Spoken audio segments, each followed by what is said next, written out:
Tractor ચાલક ખેડૂત અને ભૂત સાથે બનેલી ઘટના। સૌરાષ્ટ્રમાં કોટડિયા નામનું એક નાનકડું ગામ આવેલું છે। આ ગામમાં લોકો શાંતિથી જીવન જીવતા, ખેતી, પશુપાલન અને છૂટક મજૂરી દ્વારા ગુજરાન ચલાવતા। આ ગામમાં એક એવું ખેતર આવેલું હતું જ્યાં આજ સુધી લોકો રાત્રે નજીક જતા ડરે છે। ગામ નાનું હતું, પરંતુ લોકોના દિલ મોટા હતા। દરેક વ્યક્તિ એકબીજાના સુખ દુઃખમાં સાથ આપતા। સવારે સૂર્યોદય સાથે જ ગાય ભેંસના અવાજો ગૂંજતા। ખેતરો તરફ જતા ખેડૂતોથી ગામ જીવંત બની જતું। એ જ ગામમાં દેવજી પટેલ રહેતા હતા। સરળ, મહેનતુ અને ખૂબ જ શ્રદ્ધાળુ ખેડૂત। દેવજીભાઈની ખાસ વાત એ હતી કે તેઓ કોઈ પણ કામ શરૂ કરતા પહેલા હનુમાન દાદાના દર્શન જરૂર કરતા। દરરોજ સવારે સૂર્ય ઉગે તે પહેલા તેઓ ઉઠી જતા, સ્નાન કરી સાફ કપડાં પહેરી સીધા ગામના હનુમાન મંદિરે પહોંચતા। મંદિરમાં તેઓ હનુમાન ચાલીસાના પાઠ કરતા, દીવો પ્રગટાવતા અને દિલથી પ્રાર્થના કરતા, હે બજરંગબલી, આજે પણ મને સાચા માર્ગ પર રાખજો। ગામના લોકો કહેતા કે દેવજીભાઈની આ ભક્તિ હંમેશા તેમને મુશ્કેલીઓથી બચાવ્યા છે। દેવજી પટેલે થોડા વર્ષો પહેલા ગામથી થોડે દૂર આવેલું એક ખેતર ખરીદ્યું હતું। આ ખેતર સસ્તામાં મળ્યું હતું, પણ એની પાછળ એક રહસ્ય છુપાયેલું હતું, જે વિશે ગામના વૃદ્ધો વારંવાર ચેતવણી આપતા। તેઓ કહેતા કે આ ખેતર પહેલા બીજા માલિકનું હતું। વર્ષો પહેલા અહીં એક અજાણી ઘટના બની હતી। એક દિવસ કોઈ અજાણ્યો મુસાફર કે મજૂર આ ખેતરમાં મરેલો મળ્યો હતો। તેની મોત સામાન્ય નહોતી। લોકોમાં ચર્ચા હતી કે તેની હત્યા થઈ હતી, પરંતુ ક્યારેય સત્ય બહાર આવ્યું નહીં। ત્યારથી ગામમાં એક વાત ફેલાઈ ગઈ, આ ખેતર સામાન્ય નથી। ઘણા લોકોએ દાવો કર્યો કે રાત્રે અહીં અજાણ્યા અવાજો સાંભળવા મળે છે। કોઈ સફેદ છાયા ખેતરમાં ફરતી દેખાય છે। ક્યારેક તો નીલગાયો પણ આ ખેતર પાસે જતા ડરી જાય છે। જ્યારે દેવજીભાઈ આ ખેતર ખરીદ્યું ત્યારે ઘણા લોકોએ તેમને રોક્યા। તેમના મિત્ર રમેશભાઈએ તો સ્પષ્ટ કહી દીધું હતું, દેવજી, આ ખેતર સસ્તું છે, એનું કારણ છે ત્યાં રાત્રે કંઈક ગડબડ થાય છે, તમે બીજું ખેતર લઈ લો। પરંતુ દેવજીભાઈ માત્ર સ્મિત કરતા, શાંતિથી જવાબ આપતા, મને મારા હનુમાનજી પર પૂરો વિશ્વાસ છે। જ્યાં તેમની કૃપા હોય ત્યાં કોઈ પણ નકારાત્મક શક્તિ ટકી શકતી નથી। તેમનો આત્મવિશ્વાસ જોઈને લોકો ચૂપ થઈ જતા, પણ અંદરથી બધાને ચિંતા રહેતી। સમય પસાર થતો ગયો। દેવજીભાઈએ ખેતરમાં મહેનત કરીને સારા પાક મેળવવા લાગ્યા। દિવસ દરમિયાન તો બધું સામાન્ય લાગતું, પરંતુ રાત્રે કોઈ પણ ત્યાં જવાનું ટાળતું। દેવજીભાઈએ પણ શરૂઆતમાં રાત્રે ત્યાં જવાનું ટાળ્યું, પરંતુ તેમણે ક્યારેય ડર બતાવ્યો નહીં। એક દિવસ એવો આવ્યો કે જ્યારે વાવણીનો સમય નજીક હતો અને કામ બહુ બાકી હતું, દિવસમાં પૂરું ન થઈ શકતા, દેવજીભાઈએ નક્કી કર્યું કે તેઓ રાત્રે જ ખેતર ખેડવા જશે। આ નિર્ણય સાંભળીને તેમના ઘરમાં ચિંતા ફેલાઈ ગઈ। તેમની પત્ની કાંતાબહેન ચિંતિત અવાજમાં બોલી, આવી અંધારી રાત્રે ખેતર જવું જરૂરી છે? સવારે જશો તો ચાલે ને? દેવજીભાઈએ શાંતિથી જવાબ આપ્યો, કામ ઘણું બાકી છે અને સમય ઓછો છે। ચિંતા ન કર, હું જલ્દી પાછો આવી જઈશ। હનુમાનજી મારી સાથે છે। કાંતાબહેનને તેમના શબ્દોમાં વિશ્વાસ હતો, પરંતુ દિલમાં અજાણ્યો ભય પણ હતો। તેમણે દેવજીભાઈને તિલક લગાવ્યું, પ્રાર્થના કરી અને કહ્યું, જલ્દી આવી જજો। ગામના કેટલાક લોકોએ પણ તેમને જતા જોયા। કેટલાકે ફરી ચેતવણી આપી, દેવજીભાઈ, રાત્રે એ ખેતર સારું નથી, આજે ન જાઓ। પરંતુ દેવજીભાઈએ ફરી એ જ કહ્યું, ડરવાનું કંઈ નથી, ભગવાનનું નામ હોય તો બધું સારું જ થાય। રાત્રે લગભગ 10 વાગ્યે દેવજીભાઈ ટ્રેક્ટર લઈને ખેતર તરફ નીકળ્યા। આકાશમાં ચાંદ ધીમો પ્રકાશ આપી રહ્યો હતો। આસપાસ એક અજીબ શાંતિ છવાઈ ગઈ હતી। રસ્તામાં ક્યારેક કૂતરાના ભસવાનો અવાજ આવતા, તો ક્યારેક પવનના ઝોકા વૃક્ષોને હલાવતા। જેમ જેમ તેઓ ખેતર પાસે પહોંચતા ગયા, તેમ તેમ વાતાવરણ થોડું ભયજનક લાગવા લાગ્યું। છતાં દેવજીભાઈના દિલમાં ભય કરતા ભક્તિ વધુ મજબૂત હતી. તેઓ ખેતર પર પહોંચ્યા, ટ્રેક્ટર ચાલુ કર્યું અને કામ શરૂ કર્યું. શરૂઆતમાં બધું સામાન્ય હતું. ટ્રેક્ટરનો અવાજ, જમીનની સુગંધ અને તેની મહેનત. તેઓ ધીમે ધીમે ખેતર ખેડતા ગયા. સમય પસાર થતો રહ્યો. રાત્રે 11 વાગ્યા, પછી 11:30 અને આખું ખેતર શાંતિમાં ડૂબેલું હતું. કોઈ અવાજ નહોતો, કોઈ હલચલ નહોતી. માત્ર ટ્રેક્ટરનો અવાજ અને તેમના શ્વાસની ગતિ. જેમ જ ઘડિયાળે 12 વાગ્યા, વાતાવરણમાં અચાનક બદલાવ આવ્યો. પવન થોડો તેજીથી વહેવા લાગ્યો. આસપાસનું તાપમાન જાણે એકાએક ઘટી ગયું. દેવજીભાઈને થોડી ઠંડી લાગવા લાગી. છતાં તેઓ કામમાં વ્યસ્ત રહ્યા. પરંતુ થોડા ક્ષણોમાં કંઈક એવું બન્યું કે તેમના હાથ સ્ટેરિંગ પર જ અટકી ગયા. ટ્રેક્ટર અચાનક ધીમું પડી ગયું અને પછી એક ઝટકામાં બંધ થઈ ગયું. દેવજીભાઈ આશ્ચર્યથી આસપાસ જોયું. આ શું થયું? તેઓ મનમાં બોલ્યા. ટ્રેક્ટર સારી સ્થિતિમાં હતું. થોડા સમય પહેલા સુધી કોઈ સમસ્યા નહોતી. તેમણે ફરી ટ્રેક્ટર સ્ટાર્ટ કરવાનો પ્રયત્ન કર્યો, પરંતુ ચાલુ થયું નહીં. આસપાસ એક અજીબ શાંતિ છવાઈ ગઈ. એવી શાંતિ જેમાં પોતાનો શ્વાસ પણ ભારે લાગ્યો. તેણે ખિસ્સામાંથી મોબાઈલ કાઢ્યો, પરંતુ નેટવર્ક નહોતું.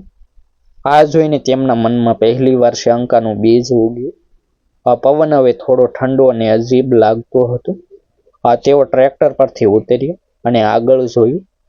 એ ક્ષણે તેમનું દિલ ધડકવાનું બંધ થઈ ગયું. ટ્રેક્ટરથી થોડા અંતરે ખેતરના મધ્યમાં કંઈક ઊભું હતું. શરૂઆતમાં તેમને લાગ્યું કે કદાચ કોઈ માણસ હશે, પરંતુ જેમ તેમણે ધ્યાનથી જોયું, તેમ તેમ તેમની આંખો ફાટી રહી ગઈ. એક સફેદ છાયા જેવી આકૃતિ હતી, ધીમે ધીમે હલતી, જમીનને સ્પર્શ કર્યા વગર જાણે હવામાં તરતી હોય તેવી. આસપાસ કોઈ અવાજ નહોતો, માત્ર એક આકૃતિ અને દેવજીભાઈ વચ્ચેનું અંતર. દેવજીભાઈનો શ્વાસ ઝડપથી ચાલવા લાગ્યો. તેમ છતાં તેમણે પોતાને સંભાળવાનો પ્રયત્ન કર્યો. તેમના મનમાં એક જ વિચાર આવ્યો, હનુમાનજી મારી સાથે છે. પરંતુ એ આકૃતિ ધીમે ધીમે તેમની તરફ આગળ વધવા લાગી. જ્યારથી એ થોડું નજીક આવી, દેવજીભાઈએ સ્પષ્ટ જોયું, એ માનવી નહોતું. દેવજી પટેલની સામે ઊભેલી સફેદ છાયા ધીમે ધીમે સ્પષ્ટ થવા લાગી. પવનના ઝોકા સાથે એની આકૃતિ જાણે હવામાં હળવે હળવે હલતી હતી, પણ પગ જમીનને સ્પર્શતા નહોતા. દેવજીભાઈનું ગળું સુકાઈ ગયું, હાથ કંપવા લાગ્યા. પરંતુ તેમણે હિંમત રાખવાનો પ્રયાસ કર્યો. તેમના મનમાં એક જ આશરો હતો, હનુમાનજી. તેમણે આંખો બંધ કરીને ધીમા સ્વરે બોલ્યા, જય બજરંગબલી. એટલામાં એ છાયા થોડી વધુ નજીક આવી. હવે એના ચહેરાનો આકાર દેખાવા લાગ્યો, ફીકો, દુઃખથી ભરેલો અને આંખોમાં અજીબ ચમક. એ માનવી જેવો હતો, પણ જીવંત માણસ જેવો નહોતો. દેવજીભાઈએ ધીમા અવાજમાં પૂછ્યું, કોણ છો તમે? થોડી ક્ષણ માટે સંપૂર્ણ શાંતિ છવાઈ ગઈ. પછી એક ભારે અને કરુણ અવાજ ગૂંજ્યો, તમે આ ખેતરના નવા માલિક છો? આ અવાજ જાણે હવામાંથી આવી રહ્યો હતો, પણ સીધો દેવજીભાઈના કાનમાં વાગતો હતો. દેવજીભાઈ થોડા ગભરાયા, પણ હિંમત કરીને બોલ્યા, હા, હું દેવજી પટેલ. તમે કોણ? એ છાયા થોડું નજીક આવી અને બોલી, હા, હું આ ખેતરમાં વર્ષો પહેલા મરેલો માણસ છું. અમારી આત્મા હજુ અહીં જ બંધાઈ ગઈ છે. એ શબ્દો સાંભળતા જ દેવજીભાઈના રોવાડા ઊભા થઈ ગયા. ગામના લોકો જે વાતો કરતા હતા, એ હવે તેમની આંખો સામે સાચી બની રહી હતી. દેવજીભાઈએ પાછળ હટવાનો પ્રયાસ કર્યો, પરંતુ પગ જાણે જમીન સાથે ચોંટી ગયા હતા. તેમણે તરત જ હનુમાન ચાલીસા બોલવાનું શરૂ કર્યું. સંકટ કટે મીટે હનુમંત બલબીરા. શરૂઆતમાં તેમનો અવાજ ધીમો હતો, પરંતુ જેમ જેમ તેઓ બોલતા ગયા, તેમ તેમ તેમના મનમાં હિંમત વધવા લાગી. એ છાયા થોડું અટકી ગઈ, જાણે હનુમાન ચાલીસાના શબ્દો તેનો માર્ગ રોકી રહ્યા હોય. પરંતુ થોડા પળો પછી એ ફરી આગળ વધવા લાગી. અવાજ થોડો કઠોર બની ગયો, મારે તને નુકસાન પહોંચાડવું નથી, પણ મારી પીડા સાંભળ્યા વગર તું અહીંથી જઈ શકી નહીં. દેવજીભાઈ હવે ડર અને હિંમત વચ્ચે ઝૂલતા હતા. તેમણે હનુમાન ચાલીસા બંધ ન કરી, પરંતુ વચ્ચે બોલ્યા, શું પીડા છે તને? કેમ તું અહીં અટવાઈ ગયો છે? એ પ્રશ્ન સાંભળતા જ એ આત્માનો ચહેરો વધુ દુઃખી બની ગયો. એ બોલી, વર્ષો પહેલા હું અહીં કામ કરવા આવ્યો હતો. મને વિશ્વાસમાં લઈ અહીં લાવવામાં આવ્યો હતો. પછી મારી હત્યા કરી નાખી. કોઈએ મારી વાત સાંભળી નહીં. કોઈએ મને ન્યાય આપ્યો નહીં. મારી આત્મા આજે પણ ન્યાય માટે તડપે છે. એ શબ્દોમાં એટલી પીડા હતી કે દેવજીભાઈનો ડર થોડો ઓસરવા લાગ્યો. પરંતુ અચાનક વાતાવરણ બદલાઈ ગયું. પવન ખૂબ તેજ થઈ ગયો. ખેતરના વૃક્ષો જોરથી હલવા લાગ્યા. ટ્રેક્ટર પોતે જ ધીમે ધીમે હલવા લાગ્યું. જાણે કોઈ અદૃશ્ય શક્તિ તેને ધકેલી રહી હોય. દેવજીભાઈ ગભરાઈ ગયા, પરંતુ તેમણે આંખો બંધ કરી અને વધુ જોરથી હનુમાન ચાલીસા બોલવા લાગ્યા. બજરંગબલીના શબ્દો સાથે તેમનો અવાજ દ્રઢ બની ગયો. તેમના ચહેરા પર ભય કરતા વિશ્વાસ વધુ દેખાવા લાગ્યો. એ આત્માએ અચાનક શીશ પાડી, એક એવી શીશ જે આખા ખેતરમાં ગૂંજી ઉઠી. એ શીશમાં ગુચ્છો પણ હતો અને પીડા પણ. બંધ કર આ પાઠ, આત્માએ ગર્જના કરી. પરંતુ દેવજીભાઈ અટક્યા નહીં. તેઓ સતત બોલતા રહ્યા, સંકટ કટે મીટી સો પીરા, જો સુમીરે હનુમંત બલબીરા. આ શબ્દો સાથે જાણે વાતાવરણમાં એક અદૃશ્ય શક્તિ ફેલાઈ ગઈ. પવન ધીમો થવા લાગ્યો. એ આકૃતિ થોડી કમજોર દેખાવા લાગી. એ આકૃતિ દેવજીભાઈથી થોડું દૂર થવા લાગી. પણ એની આંખોમાં ગુચ્છો હજુ પણ બળતો હતો. તું ભક્ત છે, તેથી તને કંઈ નહીં કરી શકું. પણ મારી આત્મા શાંતિ નહીં પામે જ્યાં સુધી સત્ય બહાર નહીં આવે. એ બોલતા બોલતા એનો અવાજ ધીમો થતો ગયો. દેવજીભાઈ હવે થોડા સંભળી ગયા હતા. તેમણે હિંમત કરીને કહ્યું, હું તારી મદદ કરીશ. તને ન્યાય અપાવવાનો પ્રયાસ કરીશ. પણ તું મને નુકસાન ન કર. આ સાંભળતા જે આત્મા થોડી ક્ષણ માટે શાંત થઈ ગયું. આકાશમાં અચાનક વાદળો ખસવા લાગ્યા. ચાંદનો પ્રકાશ થોડો તેજ થયો. એ પ્રકાશમાં એ આત્માની આકૃતિ વધુ સ્પષ્ટ થઈ. એના ચહેરા પર ગુચ્છા કરતા શાંતિની ઝલક દેખાઈ. એ ધીમે અવાજમાં બોલ્યો, જો તો સચ્ચાઈ બહાર લાવશે તો હું આ જગ્યા છોડીને જઈશ. એટલામાં એક અજીબ ઘટના બની. ટ્રેક્ટર જે થોડા સમય પહેલા બંધ થઈ ગયું હતું, એ અચાનક પોતે જ ચાલુ થઈ ગયું. અવાજ ફરી ગૂંજ્યો. વાતાવરણ સામાન્ય થવા લાગ્યું. દેવજીભાઈ આશ્ચર્યથી ટ્રેક્ટર તરફ જોયું અને પછી પાછા એ આત્મા તરફ નજર કરી. પરંતુ હવે ત્યાં કંઈ નહોતું. ખેતર ફરી શાંત થઈ ગયું હતું. એવી શાંતિ જાણે કંઈ થયું જ ન હોય. પવન સામાન્ય થઈ ગયું. ચાંદની ખેતર પર ફેલાઈ ગઈ. દેવજીભાઈ થોડા સમય સુધી ત્યાં જ ઊભા રહ્યા. તેમની ધડકન હજુ પણ તેજ હતી.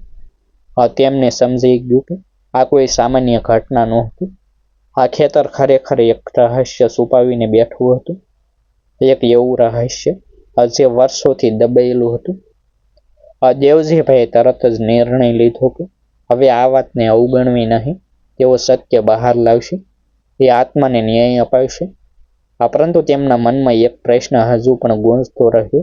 આ હત્યા કોણે કરી હતી અને કેમ? રાત્રે થયેલી એ ભયાનક ઘટના પછી દેવજી પટેલ એક પળ પણ ત્યાં રોકાયા નહીં. ટ્રેક્ટર ચાલુ થયું એટલે તેઓ તરત જ ખેતરમાંથી ગામ તરફ દોડી ગયા. રસ્તામાં તેનું મન હજુ પણ ધ્રુજી રહ્યું હતું. એક તરફ ડર તો બીજી તરફ એ આત્માની પીડા. એની વાતો સતત તેના કાનમાં ગૂંજતી રહી. મારે ન્યાય જોઈએ. એ શબ્દો જાણે તેની અંદર ઊંડે સુધી ઉતરી ગયા હતા. ઘરે જઈ તેણે પત્નીને આખી ઘટના કહી. કાંતાબહેન તો આ સાંભળતા જ ગભરાઈ ગઈ. પરંતુ દેવજીભાઈનો ચહેરો જોતા તેને સમજાઈ ગયું કે આ કોઈ કલ્પના નથી. ખરેખર કંઈક અસામાન્ય બન્યું છે.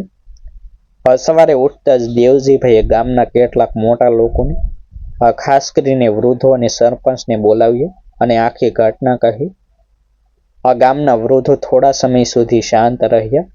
પછી એક વૃદ્ધ ભોગીલાલ ધીમે બોલ્યા, આ વાત નવી નથી. આ વર્ષો પહેલા ખરેખર એક માણસ અહીં મરેલો મળ્યો હતો. અમે સાંભળ્યું હતું કે તેની હત્યા થઈ હતી, પણ કોઈ પુરાવો નહોતો. અને પછી આ વાત ધીમે ધીમે દબાઈ ગઈ. એ સાંભળીને બધાના ચહેરા પર ગંભીરતા છવાઈ ગઈ. દેવજીભાઈએ દ્રઢ અવાજમાં કહ્યું, જો એની આત્મા હજુ શાંતિમાં નથી તો આપણે એની માટે કંઈક કરવું પડશે, એને ન્યાય આપવો પડશે. ગામના લોકોમાં થોડો ભય હતો, પરંતુ દેવજીભાઈની હિંમત અને ભક્તિ જોઈને તેઓ સહમત થયા. એ જ દિવસે ગામના લોકો ભેગા થયા અને ખેતર પર ગયા. દિવસનો સમય હતો એટલે વાતાવરણ સામાન્ય લાગતું હતું. પરંતુ જ્યારે તેઓ ખેતરના મધ્યમાં પહોંચ્યા ત્યારે કેટલાક લોકોને અજીબ લાગણી થઈ, જાણે કોઈ અજાણી હાજરી હોય.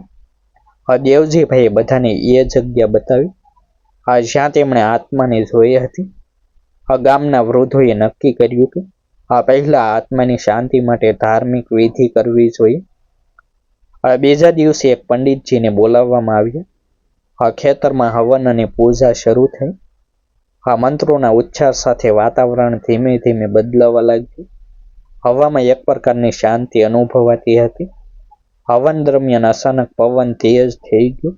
આગની જ્વાળાઓ ઊંચી ઉઠવા લાગી. કેટલાક લોકો ડરી ગયા, પરંતુ પંડિતજીએ કહ્યું, ડરશો નહીં, આ આત્માની હાજરી છે. તે પોતાની પીડા વ્યક્ત કરી રહી છે.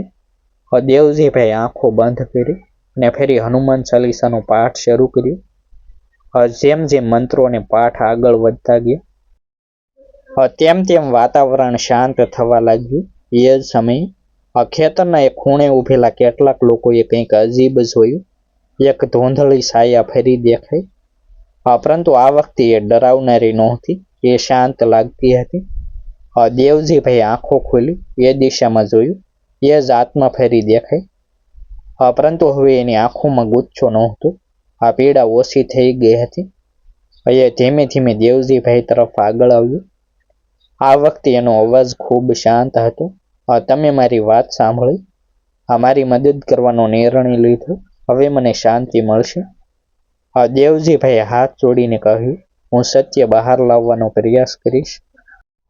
તને ન્યાય આપવાનું વચન આપું છું. એ આત્માએ ધીમે માથું હલાવ્યું અને બોલ્યું, મારો અંત નજીક છે, પરંતુ સત્ય બહાર આવશે. બધા લોકો આશ્ચર્યથી એ દ્રશ્ય જોતા રહ્યા. થોડા જ પળોમાં એ આત્માની આકૃતિ ધીમે ધીમે ઓછી થવા લાગી. પછી આખરે સંપૂર્ણ રીતે ગાયબ થઈ ગઈ. એ ક્ષણ પછી ખેતરમાં એક અદ્ભુત શાંતિ છવાઈ ગઈ. એવી શાંતિ જે પહેલા ક્યારેય અનુભવાઈ નહોતી. પવન પણ હવે સામાન્ય રીતે વહેતો હતો. વાતાવરણમાં કોઈ ભય નહોતો. આ ઘટના પછી ગામના લોકોમાં એક નવી હિંમત આવી. કેટલાક લોકોએ જૂની વાતો ખોળવી શરૂ કરી. થોડા સમય બાદ જાણવા મળ્યું કે વર્ષો પહેલા જે માણસ અહીં મર્યો હતો તેની ખરેખર હત્યા થઈ હતી, જમીનના ઝઘડામાં. આ વાત બહાર આવતા જ ગામમાં ચર્ચા મચી ગઈ. જૂના કેસને ફરીથી ખોલવામાં આવ્યું અને અંતે સત્ય બહાર આવ્યું. દેવજીભાઈએ જે વચન આપ્યું હતું તે તેઓએ પૂરું કર્યું. એ આત્માને ન્યાય મળ્યો અને સાથે શાંતિ પણ. આ ઘટના પછી એ ખેતર સંપૂર્ણ રીતે બદલાઈ ગયું. હવે કોઈ પણ ત્યાં જતા ડરતું નહોતું. પાક પણ સારો થવા લાગ્યો. આ ગામના લોકો કહેતા કે હવે એ જગ્યા પર સકારાત્મક ઉર્જા છે. દેવજીભાઈની ભક્તિ હવે આખા ગામ માટે પ્રેરણા બની ગઈ. લોકો કહેતા, સાચી શ્રદ્ધા અને હિંમત હોય તો કોઈ પણ અંધકારને હરાવી શકે. દેવજીભાઈ દરરોજ પહેલા કરતા વધુ શ્રદ્ધાથી હનુમાનજીના દર્શન કરવા લાગ્યા. આ ઘટનાએ ગામના દરેક માણસને એક મોટી શીખ આપી. ભલે દુનિયામાં કેટલી પણ અજીબ અને ભયાનક શક્તિઓ હોય, પરંતુ સાચી ભક્તિ અને સત્યની શક્તિ સૌથી મોટી હોય છે.